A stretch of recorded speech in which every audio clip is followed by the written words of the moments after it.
Hello everyone, I hope you're doing well. I sadly am not. Got a nasty flu again, so my nose is far from 100%. And what do I do when I don't have my nose? Well, apparently I do my best videos, at least to the view count. If we look at my most successful video on this channel, it was done when I couldn't smell anything properly as well. Apologize in advance if I start coughing or something like that. That's how things are now. Today I decided, because I can't properly review things, I will tackle yet another, let's say, philosophical problem of fragrance community. And today I will talk about blind buying fragrances, what I think about it, what are the implications of this behavior, and well, if it's a serious problem or maybe not a problem at all, and mostly how it affected me. I can't talk for everyone. All I can do is talk about myself on this channel, I guess. First of all, blind buying. Of course, I have never done it in my life. That's a joke. Most of my artisanal, let's say, collection was blind bought. Well, not most of it. I should reiterate. I sampled every single Bortnikov before I bought it, because there is this Spanish fragrance store that if you buy a bottle, they give you like 12 or something ridiculous small samples of whatever you choose. And by doing that, I managed to sample most of Bortnikov fragrances before I bought them back in the day. So let's say the first and most important pillar of this conversation, if there is a possibility of sampling, I will always encourage you to do so. Because personally, there are many factors that decide your opinion on a fragrance, or any item for that matter. And trust me, already owning it tends to lean your opinion towards positive, because you already bought the damn thing, so you better like it. And that's, believe it or not, in many different areas of consumerism, it's true. For example, one of my side hobbies, let's say, not as deep as perfumery, but I also enjoy high quality sound, more precisely headphones, and I consume some headphones related content, and one of the things people there are fast to realize, that when people look up reviews for headphones, most of the time they are looking for confirmation bias. They are looking for people who will tell them that they made a good decision buying that or another headphone. And I think I can draw a correlation to perfumery, to frag head communities. Many of us are not looking for a review of a fragrance that we think to buy. Most of us look for a review of a fragrance that is in our hands, or that we are looking to blind buy, and just, even if the review is not that positive, if you decided in your mind that you're gonna buy the thing, no reviewer will probably make you change your mind. So yeah, first of all, the general rule of thumb, and do as I say, don't do as I did myself for the many years. If it's possible, if it's not time sensitive sample. And the more expensive the brand is, I think the more you should sample. For example, if you take Ensar Oud, I obviously have blind bought plenty of these bottles, and I have sold plenty of these bottles afterwards. And I think if there's one house out there where I would advise to always sample, even more than any other, it would be Ensar Oud. But I will dedicate, let's say, separate part of this video, maybe towards the end, about Ensar Oud and an experience of blind buying this particular house and what I have learned from it.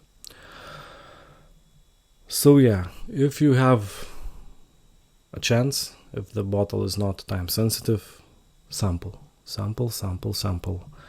because you don't want to do mistakes in the price range of artisanal. It's fun, but it can be costly.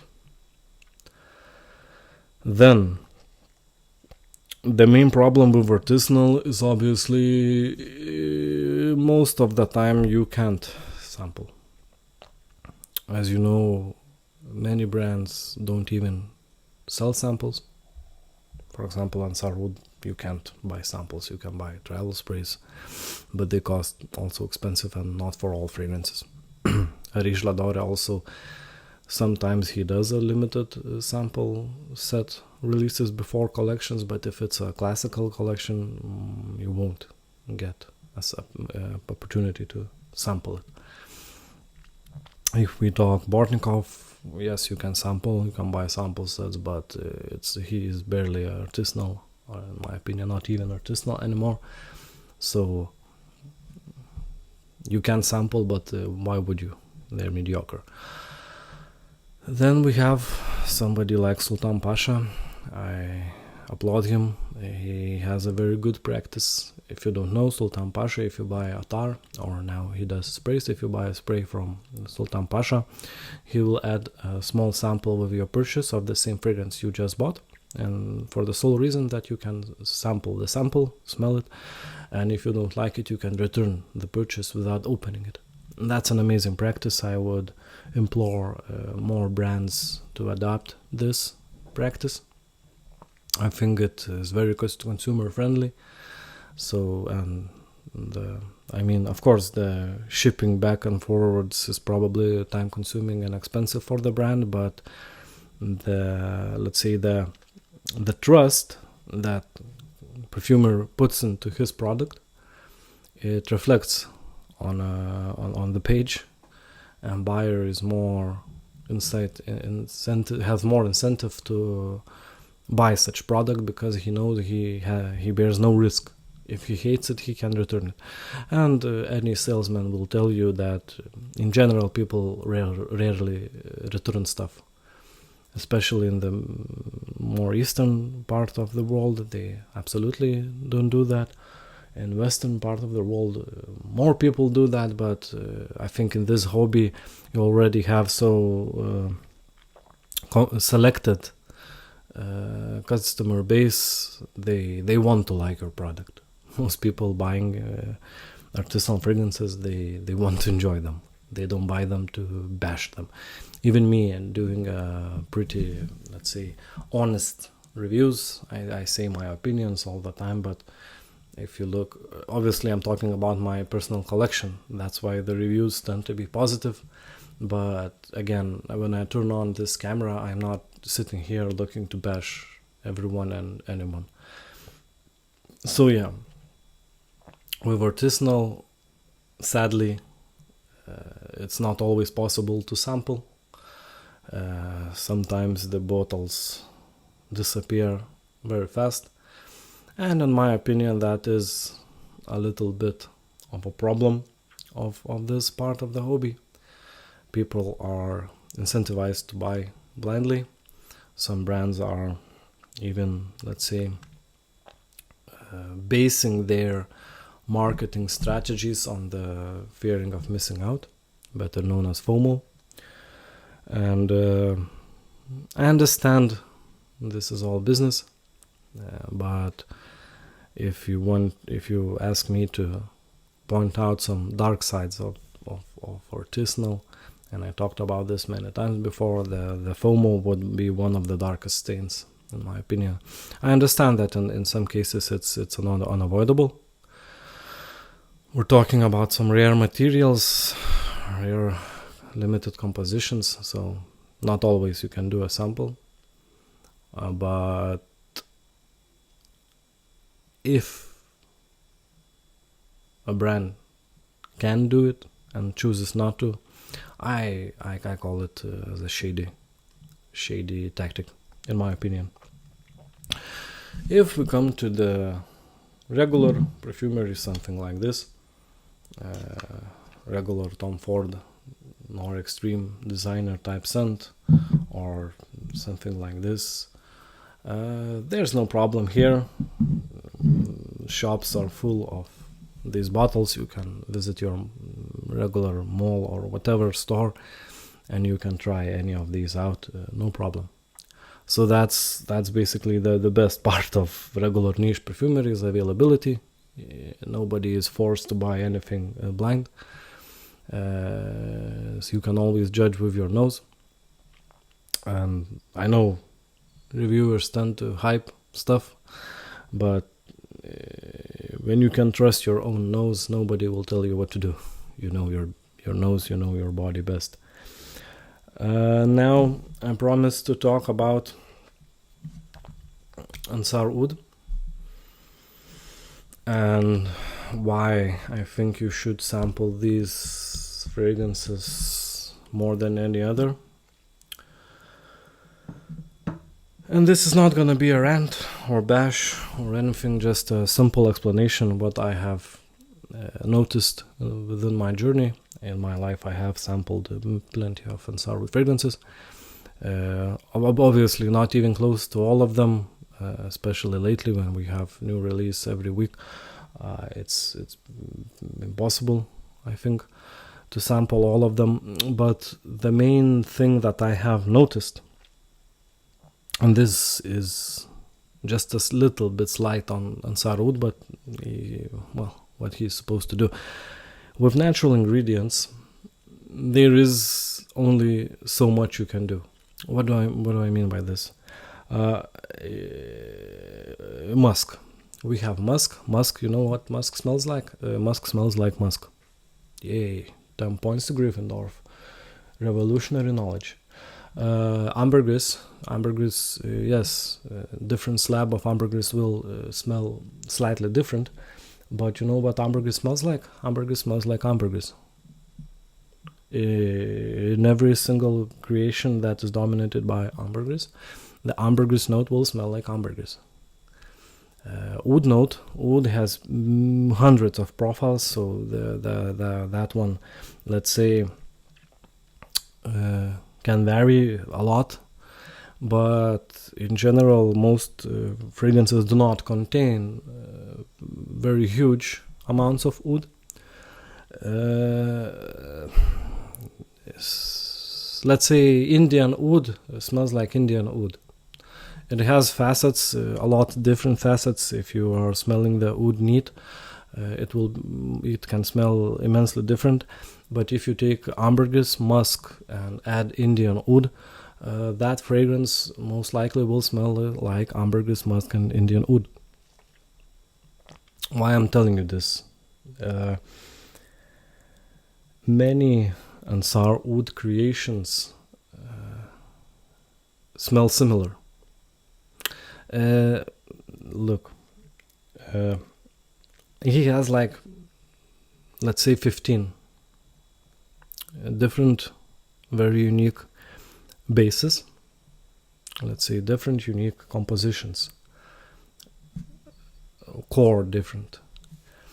And out of these 15 compositions, let's say, and this number is, let's say, imaginary. It might be 20, it can be 10, I don't know. I have not smelled every Ensar Oud in my life.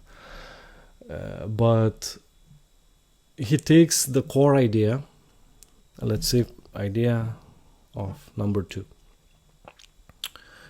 He adds some things, or he removes some things. It can be different herb, different berry, different whatever. And he releases a new fragrance. What is the core idea behind that fragrance? It's still number 2. It has different facets, more often than not vastly different price point. But the base, the core idea, the DNA of the scent, it remains the same. And I have seen this with Ensar Oud many times over. And the bottle at the Heritage line can cost $600 for 30 ml, and the highest end version of that smell can cost $3,000, and the name can have nothing in common whatsoever, but in the end they have the same core idea, 10 times different price point, and in reality the difference between the smell is up to 10%, let's say. So the main reason why you should sample Ensar Oud above else is, given the price point, depending on your purchase power, we have very different purchasability in this life. You should make an informed decision at what price point you want to tackle this DNA. Simplest example would probably be, we have Purple Rain, I have Anatar, and we have Iris Gallia. At the core of the scent, this is the same fragrance. It has different facets, it has a little bit different materials used, and the price point is vastly different, while the scent itself is like maybe 5, max 10% different. But as you can all imagine, for example, in car industry, difference in 10% of, let's say, max speed achievable can cost exponentially 10 times more. So for me, the 10% difference between Iris Gallia and Purple Rain is the 10% that makes one undesirable and another one I have in my collection. But if I, let's say, couldn't afford Purple Rain at all, Iris Gallia is just fine. So my, let's say, advice regarding Ensar Oud would be to sample, because the differences between DNAs in that brand are not as vast as the price points. Is the improvement of quality worth it to you, the $1,000 or $2,000 different price difference? It's on you, but I think you should be informed and clearly understand what you're buying. And maybe, let's say, the part of what happens when you're not well informed, and what are the risks of blind buying, what are my personal opinions of blind buying, I will tackle in second part of this video. So thank you for staying with me this long. I hope I managed to share some useful information. If you like this video, please like it. If you like my channel, please subscribe. My goal of the year is to reach 1,000 subscribers. So if you enjoy my content, if you enjoy what I had to say, please join the community and have a good evening. Goodbye.